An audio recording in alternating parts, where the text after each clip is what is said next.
राजधानी दिल्ली में अवैध कब्जे की खबर कई बार आपने सुनी होगी, लेकिन इस बार बता दें कि पत्रकारों के धरना देने के बाद प्रशासन जागा है। जी हां, बीते 24 दिसंबर को द्वारका मंगलापुरी दिल्ली विकास प्राधिकरण के कार्यालय के बाहर पत्रकारों की संस्था प्रहरी ने द्वारका के वेगस मॉल द्वारा ग्रीन बेल्ट पर अवैध अतिक्रमण के विरोध में प्रदर्शन किया था। इस विरोध प्रदर्शन को समर्थन देने के लिए राजनीतिक दलों के प्रतिनिधि और स्वयंसेवी संगठन भी पहुंचे।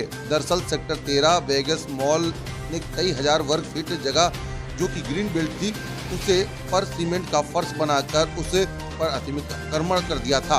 इस जमीन को आपको बता दें कि अनुमति कीमत करोड़ों रुपए की बताई जा रही है और पत्रकारों की संस्था प्रहरी ने मंगलापुरी डीडीए कार्यालय पर पहले ज्ञापन सौंपा, बाद में कार्रवाई न होने पर विरोध प्रदर्शन भी किया और उसी का नतीजा ये देखने को मिला कि उसके बाद प्रशासन जागा। प्रशासन देखिए किस तरीके से जिस ग्रीन बेल्ट पर पूरी तरीके से कब्जा हुआ था वहां पर अब बुलडोजर चलाया जा रहा है। जी हाँ, पूरी तरीके से यहाँ पर जो है टाइल्स बिछा दी गई थी और सीमेंट बिछा दी गई थी, जिससे कि इस पर अब कब्जा किया जा रहा था।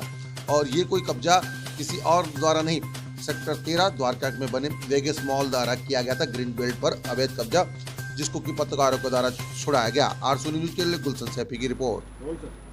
रॉबिन सर, जिस तरह की सूचनाएं हैं कि आज द्वारका सेक्टर 14 विकास मॉल पे जो एनक्रोचमेंट था उसको डीडीए ने तोड़ना शुरू किया, किस तरह से देखते हैं? सोशल एक्टिविस्ट के तौर पे आपने भी काफ़ी मेहनत की, प्रहरी ने पुरजोर तरीके से इस मामले को उठाया, लगता है कहीं ना कहीं डीडीए के कानों पे जू रहेंगी है अफसर?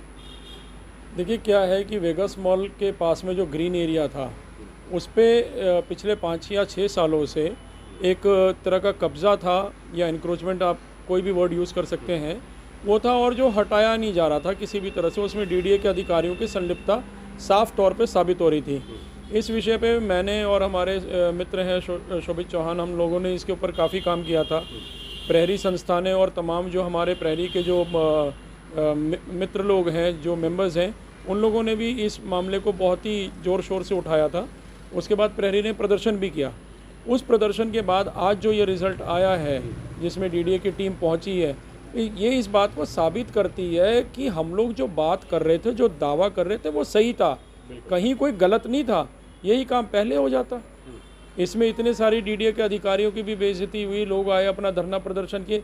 इसका मतलब लोकतंत्र कहने के लिए है, वास्तव में लोकतंत्र के बहाने इन लोग के ऊपर में जब तक जनता अपना पूरा जोर दबाव नहीं डालती, ये लोग जागते नहीं हैं। ये डीडीए का भ्रष्टाचार था और जो सामने आया और अपने भ्रष्टाचार को छुपाने के लिए कार्रवाई। चलिए, आज डीडीए वहाँ तोड़ने पहुंची है। 60% इलाका तो वेगास मॉल के जो संचालक हैं उन्होंने स्वयं खाली कर दिया था। आज बचा हुआ 30-40% था, उसको ये तोड़ने गए हैं।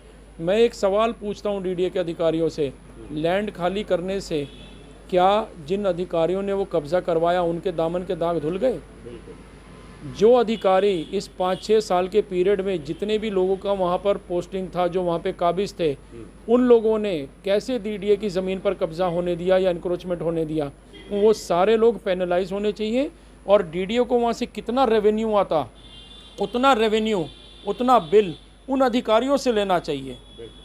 तब जाके इस तरह के भ्रष्टाचार, इस तरह का जो एक तरह से भूमि पर कब्जा होने का जो एक सतत प्रयास कोई भी कर देता है, हो सकता है उसके बाद ये होना बंद हो जाए। हम तो डीडीए की लैंड को ही प्रोटेक्ट करने का फॉर्मूला दे रहे हैं, लेना अधिकारियों से पैसा, और अधिकारियों की नौकरी पे भी बात आएगी तो सब कुछ ठीक हो जाएगा। बहुत बहुत धन्यवाद। धन्यवाद। ठीक है। कौन सर? देखिए, आज डीडीए के द्वारा जो कार्रवाई की गई, ये कार्रवाई बहुत पहले होनी चाहिए थी और वेगास मॉल प्रशासन के द्वारा कार्यवाही शुरू कर दी गई थी पिछले कुछ रोज़ पे, जबकि हमारा प्रदर्शन हुआ डीडीए पे, उसके बाद से ये कार्यवाही शुरू थी। आज डीडीए ने स्वयं जाके, डीडीए के अधिकारियों ने वहाँ पे ये कार्यवाही की है, इसके लिए मैं उन्हें धन्यवाद देता हूँ। लेकिन बहुत देर से की है और ये कब्जे होने क्यों दे गए, ये भी एक बड़ा सवाल है।